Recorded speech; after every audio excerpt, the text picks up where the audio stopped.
This is Bill Ryan here from Project Camelot and Project Avalon, and it's 20th of February 2010, and it's my great privilege to be meeting again with DONA.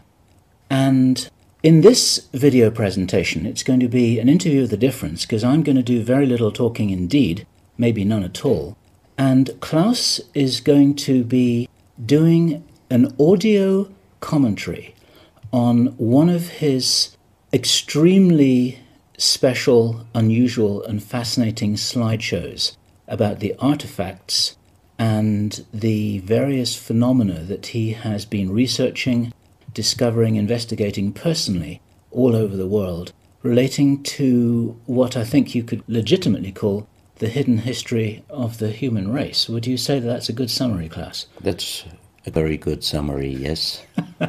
So I'm going to step back here, and what follows now, just kick back and enjoy this slide presentation, and Klaus is going to take you through his own journey. You can accompany him on his own journey through his own discoveries. And take it away, Klaus. What are we looking at here? I can see an array of pyramids. What's the significance? The significance is that you can find pyramids all over the world on each continent. And the question is, when and who did build those pyramids? Why many of those pyramids all over the world are looking very, very similar? Another question is, did there really exist a global civilization? And I think many of our researchers are really telling us that once upon a long time a global civilization existed. But how many thousands of years ago, we don't know. Most of the audience of Project Camelot may know about the story of one stone pyramid building found in 1984, 25 meters under the sea level in Japan on the island of Yonaguni, which is the southeast Japanese island belonging to the Ryukyu island group. And there is still a struggling of some international archaeologists who are saying that these monuments were done by nature. But my friend Professor Masaaki Kimura did several years since then researches not only on this monument, but also he found several others close by.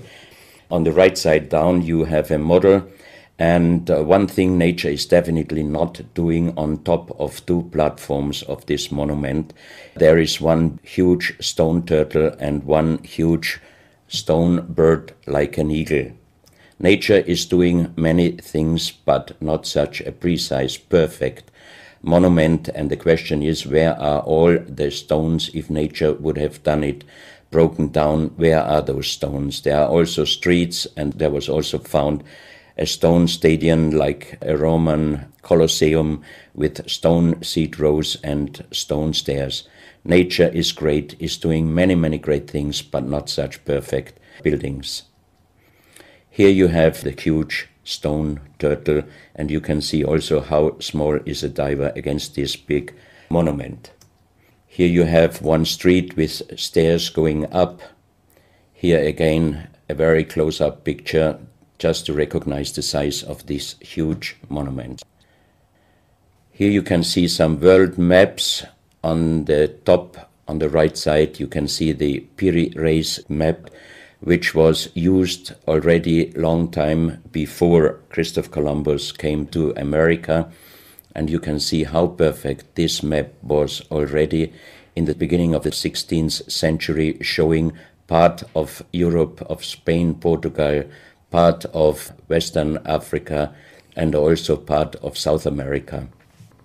We do not know until now who was able to make such a perfect map already centuries ago. And on the rest of the Piri Reis map, which we do not show on this picture, you can also see the Antarctic without ice. In 1956, researchers found out that the Earth under the ice mass at the Antarctic is exactly like the Piri Reis map was showing. So this Piri Reis map should be at least older than 10 to to 12,000 years. But the next question would be, who was able to make such a wonderful world map?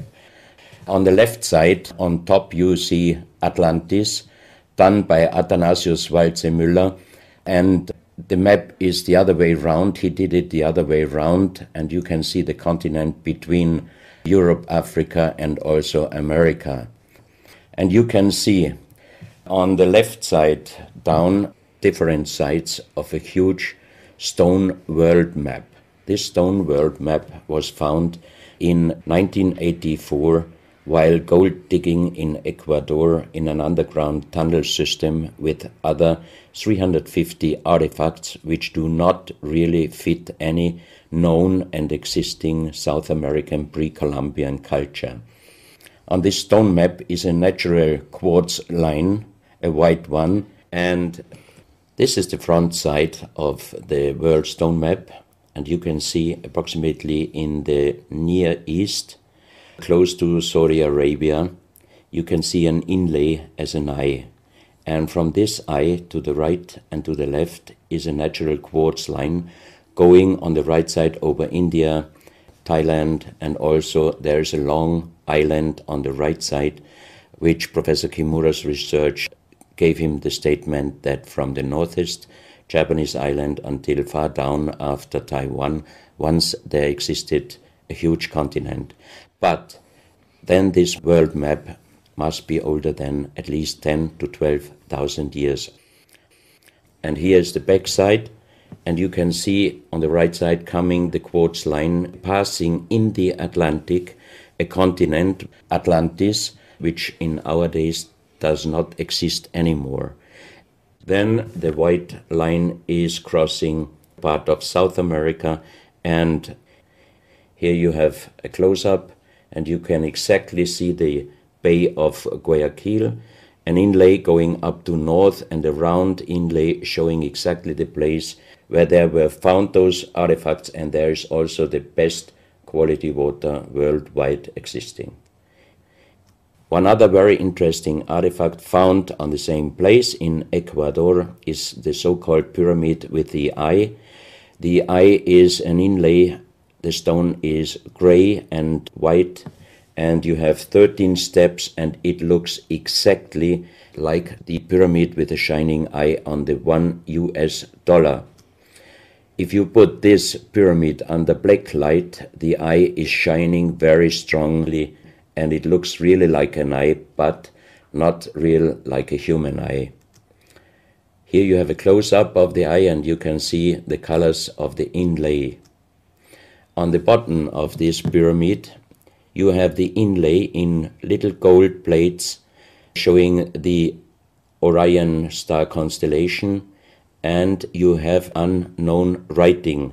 The translation of Professor Kurt Schildmann, who was the president of the German Linguistic Association, and he was perfect in more than 40 languages. He was able to translate this writing. He called it pre-Sanskrit because it is older than the oldest writing. And the translation of these 4 letters you can see here, his translation is "the Son of the Creator comes."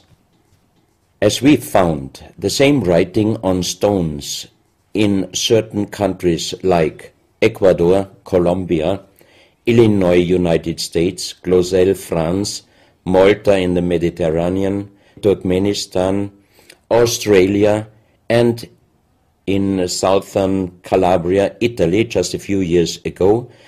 Always there are stones and ceramics, terracotta, with the same writing.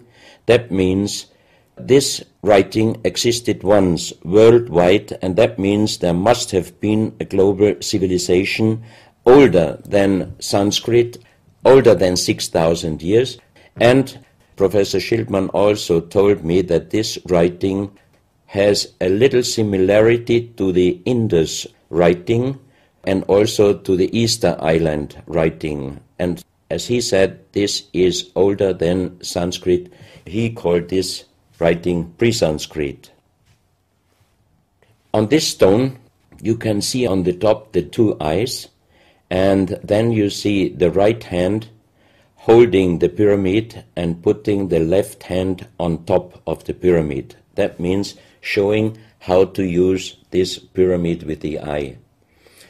On this stone you can see an encarving, sitting a man on a stone, holding the pyramid exactly as it was shown on the artifact before. From his eyes are going rays out, and on the right side you see two bowed persons. On his head he has something like a small helmet, and from this helmet goes up like an antenna to a strange object over him.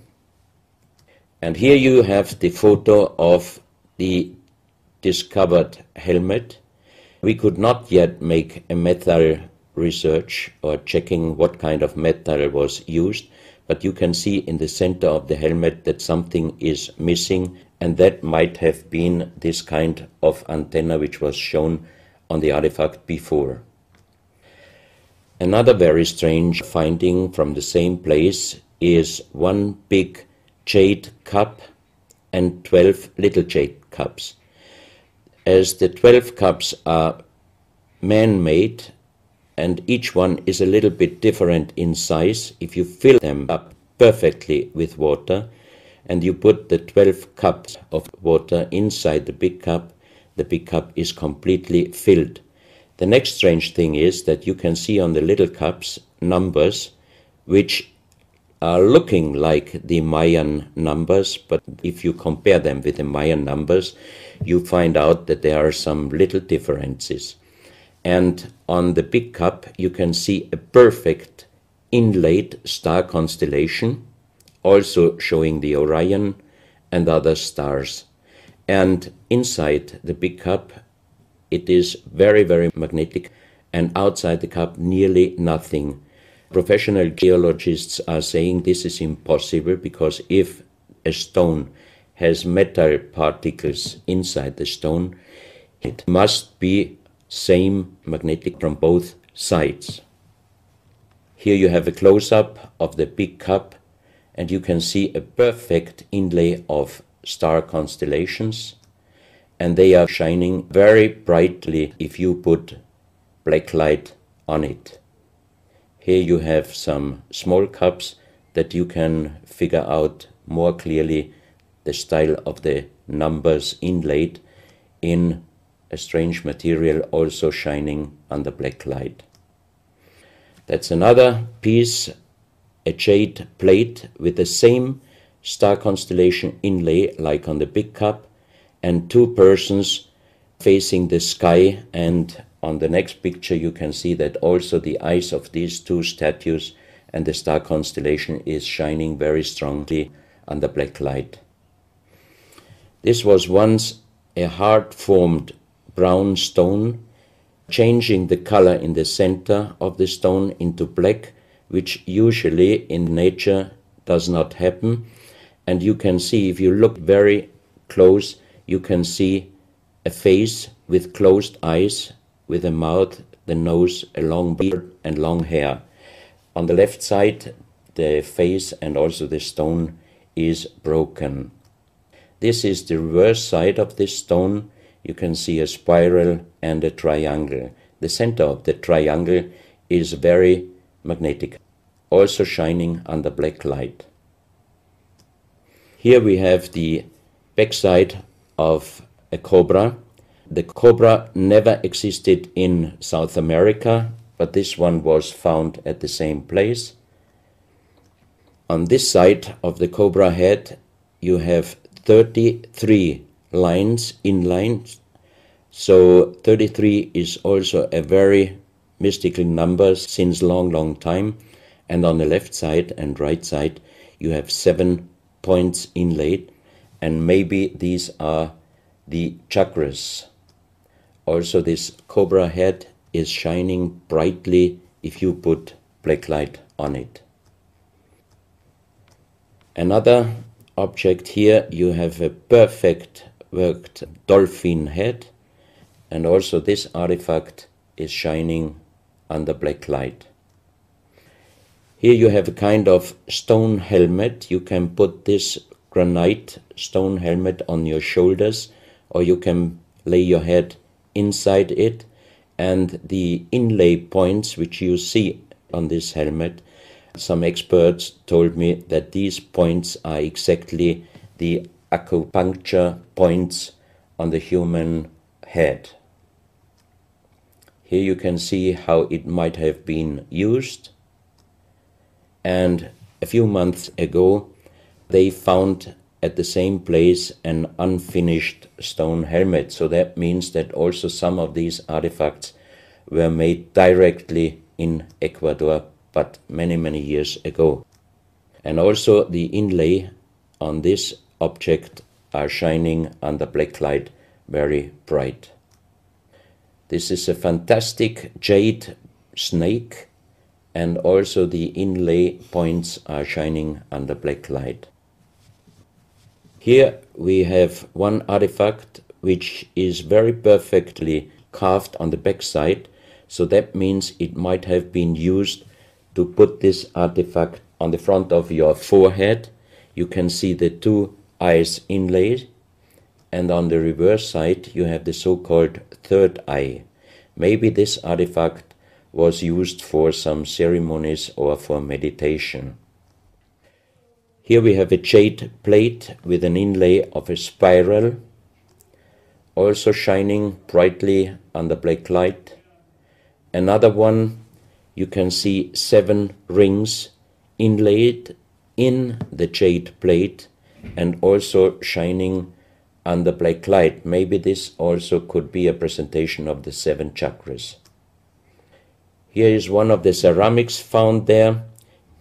It's a great masterpiece, and the question is, how can you make this artifact out of one piece of ceramic? Here we have another pyramidal stone found also in Ecuador.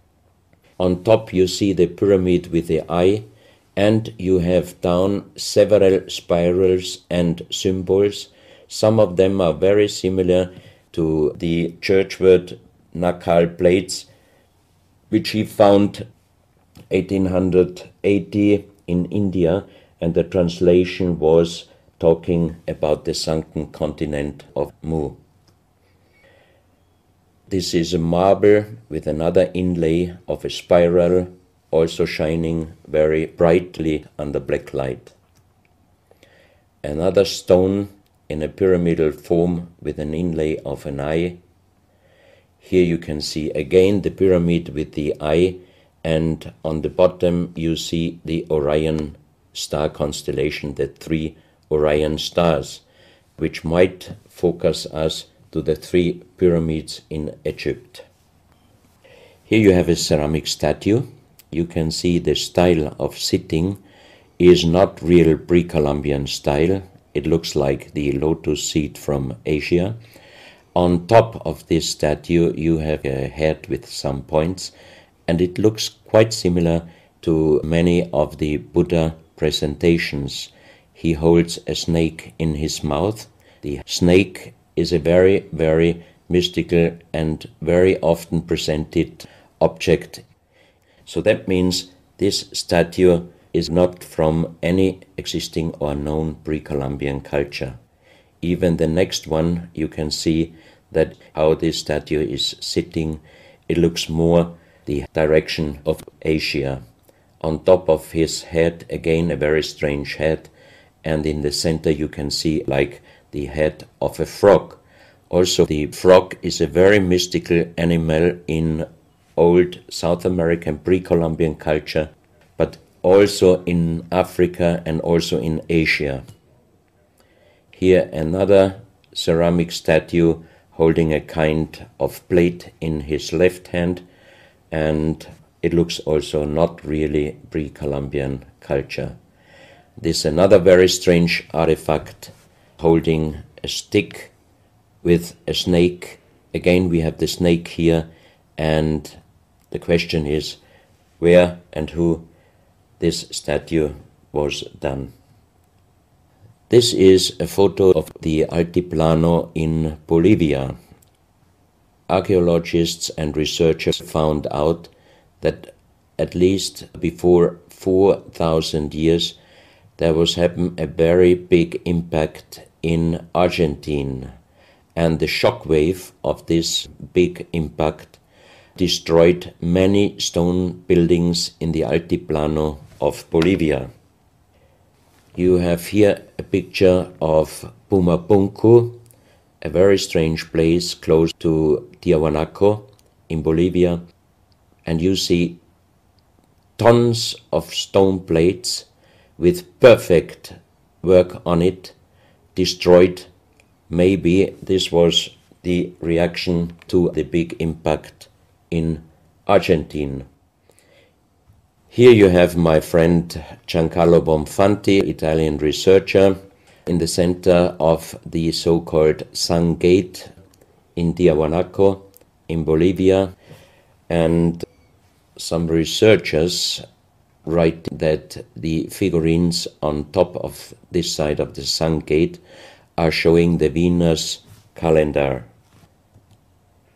Here you have one of the big stone plates from Pumapunku, and you can see how perfect this stonework was done. And the question is, could you do such perfect work with simple tools? Close to this area, they found skeletons with a size of 2.6 meters. And the picture on the top shows you the skull of one of these skeletons, and it looks like it is deformed, but definitely these skulls are not deformed. They are natural style, like an egg. On this photo you see how strong the jaw of those skulls were.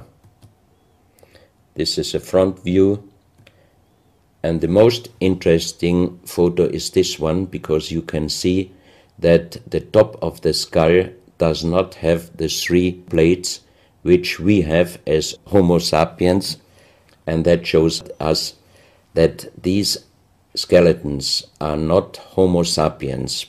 What we might be able is doing a DNA check and an age dating on these skeletons, because we are very much wondering what kind of humans did exist long time ago and how long ago. On the next pictures I show you some artifacts found close by the real giants, and when I first time got this mask in my hands, I tried to look through the 2 eyes. At that time I didn't know that they were belonging to 2.6 meter skeletons, and I was just wondering, why did they make masks where you can only look out from one eye? But after knowing that those people were over 2.5 meters, I could imagine that their skull was of course bigger than our skull, and that's why these masks were for us oversized. That's another mask from Bolivia, another one with very wonderful encarving, many spirals and many symbols, which we also found in many other cultures. This is a very heavy stone figurine, and again here you can see on the top the head of a snake going down on his backside. This is the reverse side. You can see again the snake. So that means the snake must have been a very, very important animal in the past of our history. Here you can see a stone flute.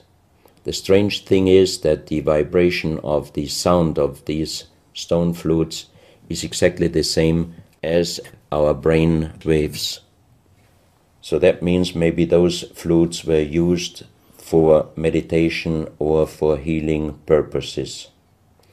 And each 2 holes are connected perfectly with each other. That means you can make perfect holes into this very, very hard stone, but how you connect with simple tools the 2 holes on the bottom, this would be even in our days a very difficult work to do. Because it's in the shape of a U and it curves around inside the stone. That's right. And with simple tools you are definitely not able to do such a work. And even the holes are very precise. This is the form of a boat, and you have 3 flute pipes at the end. Here you can see how perfectly they were made. This is another flute, very small. You can use it only with very soft blowing, and the sound is like the sound of the dolphins. This is an artifact where we do not have any idea for what purpose it was used. Now we are in Colombia. On the next few photos, I show you very strange artifacts from Colombia in South America. The most famous industrial designer and architect in Colombia, Professor Jaime Gutierrez, is collecting strange artifacts from his country already since centuries. His most important piece is the so-called genetic disc. Here you can see a disc made out of lyddite, a very hard stone. It's nearly the same hardness as granite, but the structure of lyddite is like leaves, so it would be quite impossible to make the same disc in our days out of the same material. The diameter of this disc, we call it the genetic disc, is about 27 centimeters. And on this disc you have several things presented which usually you can only see with a microscope. For example, on the left side, around 11 o'clock, you can see one egg, human egg, without, and another with spermia. On the right side, at approximately 1 o'clock, you can see some spermias, and then you have several very strange presentations which we could not explain. But here on the left side you have a microscopic photo from the inside of a lady done by a Swedish photographer, and you can see that the egg without and with spermia looks exactly like the presentation on this genetic disc. On the reverse side you have on top several presentations of fetus in different size, different age, ending up with looks like a little child.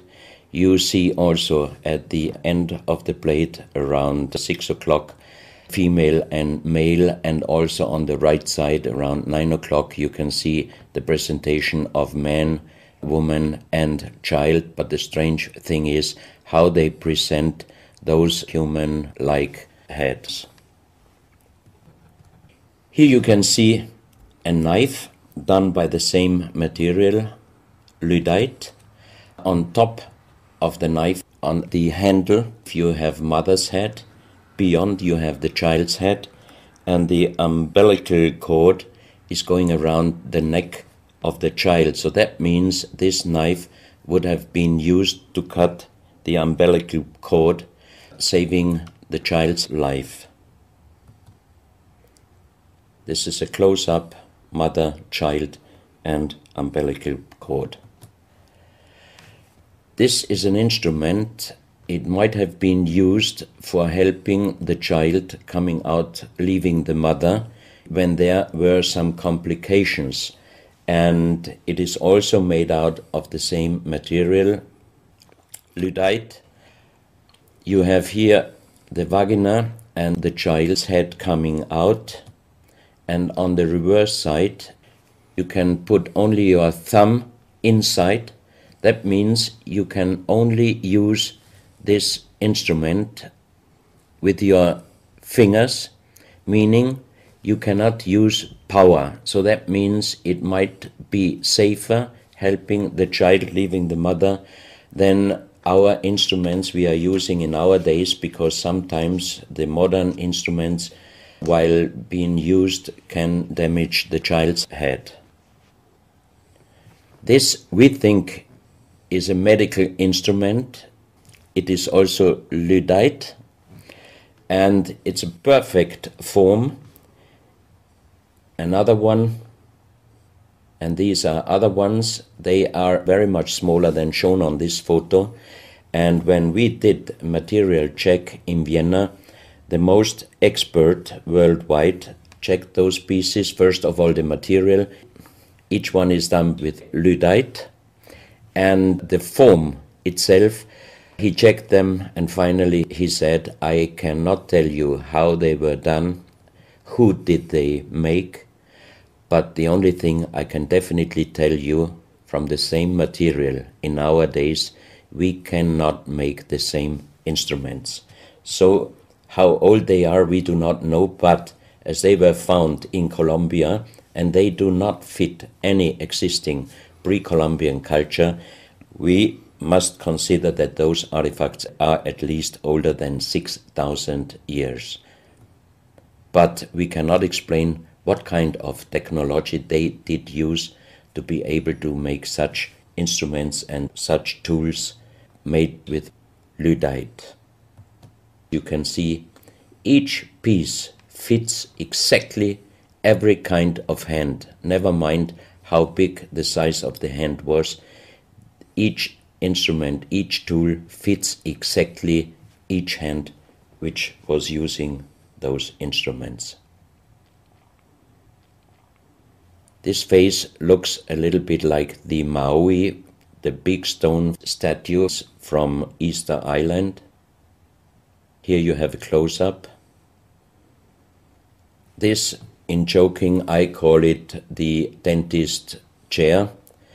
Perfectly done, but again, same material, lyddite. And the strange question is, why, if they could make such perfect figurines out of this very difficult material, why did they show the human face always with big round eyes and a little nose and a big mouth? There is no real explanation possible. This is again one piece from Colombia, lyddite. On the front side you see the mother holding the baby, and on the back side you see the man with armors, most probably for hunting. This stone figurine was found in Colombia. It looks exactly like the Maui statues from Easter Islands, but it is only about 30 centimeters in size.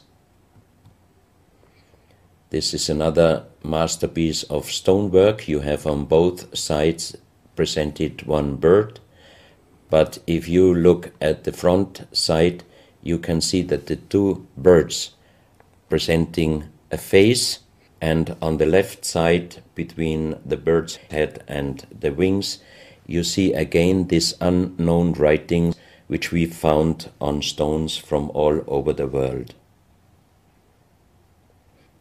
This is the mother holding a child, very strange face, and it's a kind of jade material. This is another stone from Colombia showing an armadillo.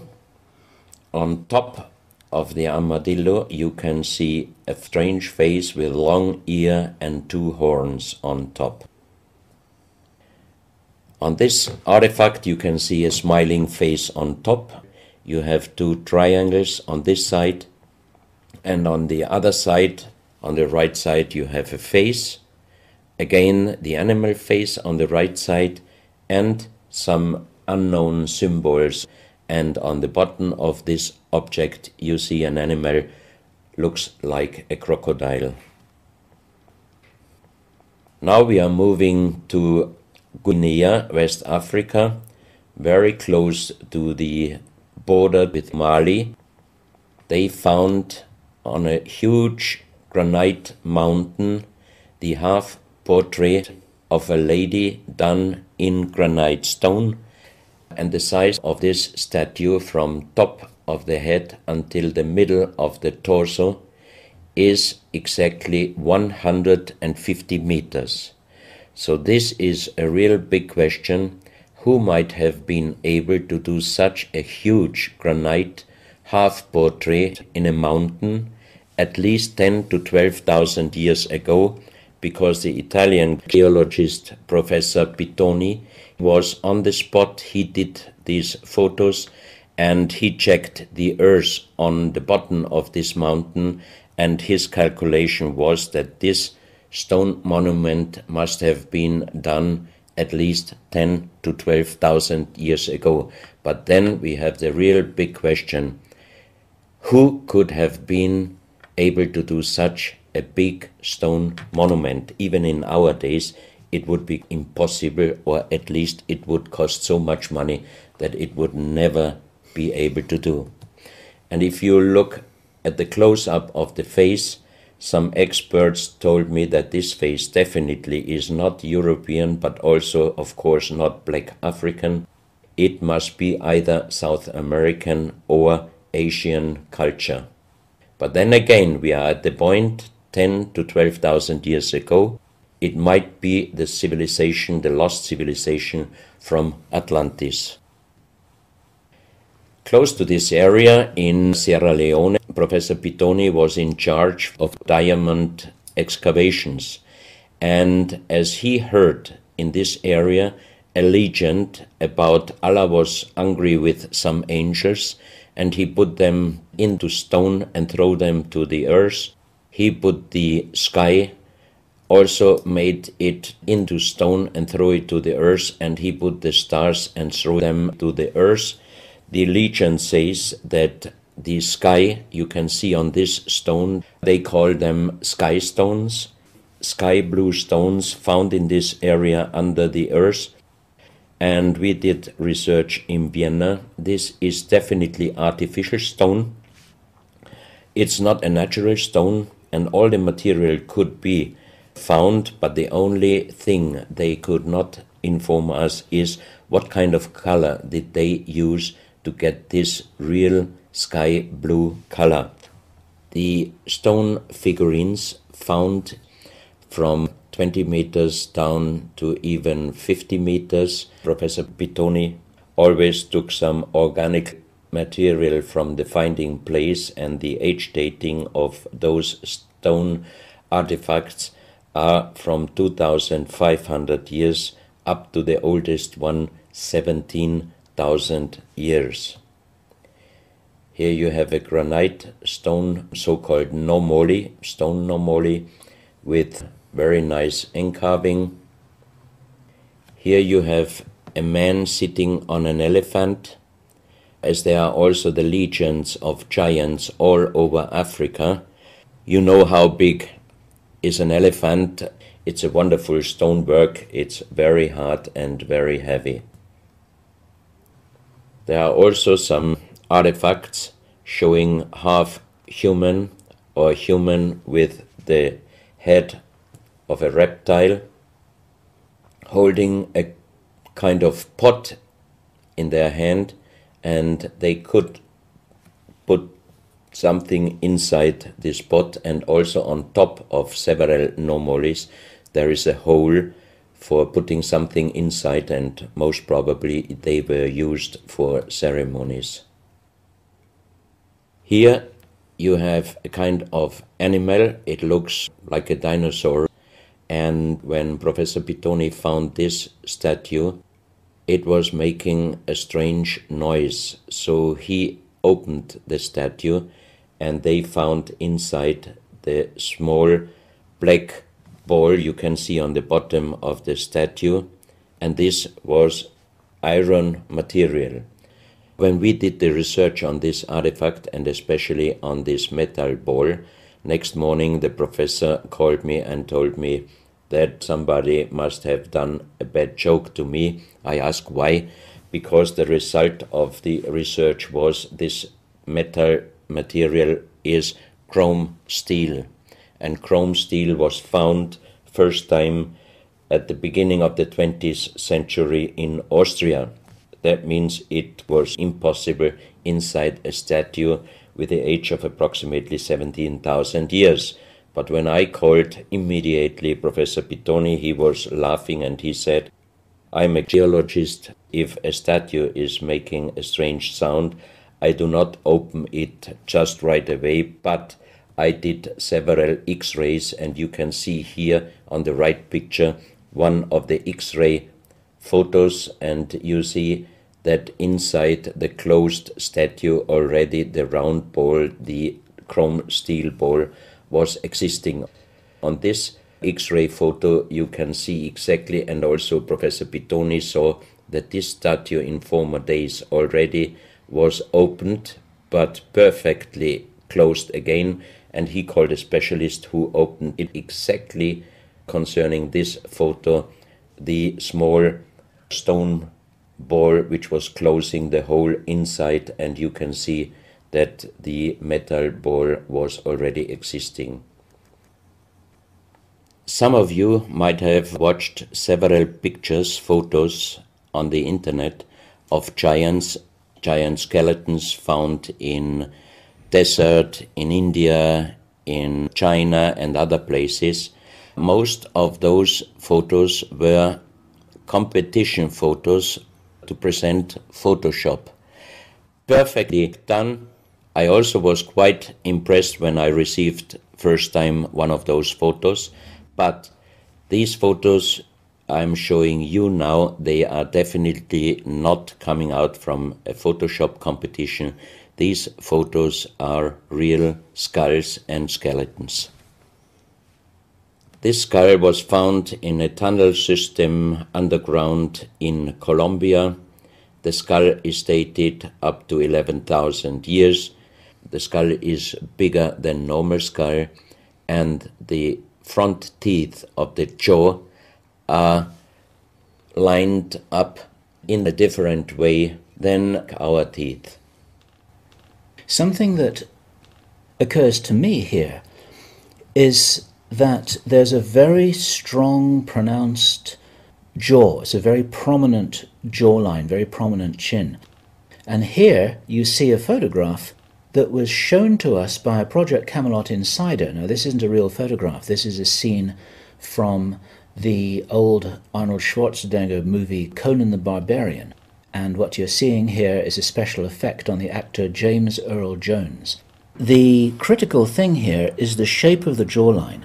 Our witness, who had spent time with the Anunnaki in real time, in the present day, said that one of the things that characterizes them, besides their size, which he says was 8 or 9 feet tall, he said they're very large and they're very strong and they look larger than that. But that's round about their height, which matches exactly the 2.6 meters that Klaus has been talking about. He said this is a very prominent, strong jawline, and this is what strikes me about these skeletons, these skulls here that we're looking at right now. Didn't know. No, you need to know this. Back to Klaus. So once again, here you have a very old photo done in a museum in La Valletta in Malta, and it shows several long skulls, and the explanation is deformed skulls, but they are very long, going to the back. This is one of several very, very strange skulls. They are presented in a small museum in Ica in Peru. Ica is located close to the famous Nazca lines, and the museum is called Museo Maria Reiche, the German lady who was researching her whole life about the Nazca lines. And in this museum you can see the most strange skulls I ever saw, all found in this area close to the Nazca lines. So the question is, what kind of humans were living there, and how did they get those skull forms? And especially this one, definitely several doctors and experts told me it would not be possible to create such a kind of deformation, because through deformation you do not get the double bone material on the skull, and on this skull even you have particles of the skin and hairs, and I think it would not be difficult to do a age dating and especially a DNA analysis of this skull. On this picture I show you some legendary skeleton forms of giants. In the year of 1964, in the south of Ecuador, in the province Loja, there broke down a part of a mountain platform, and Father Carlos Vaca, who was working as a priest in hospitals, he was called to this place and he found the broken bones of a giant. Good. Well, Klaus, I asked you if you would take us on a journey, and for the last nearly an hour, I think it is, you've taken us on a fascinating journey not only around the world, but through time, back as long ago as 17,000 years. And it's a real reminder of how little we know about what our history really is. These are important pieces of an important puzzle, and you're doing an enormous amount to raise people's awareness of what it is that we're not shown in many museums, what it is that we don't read in anthropological textbooks, and what it is that many university professors still refuse to recognize. And thank you so much for your part in helping to raise our own understanding of our history on planet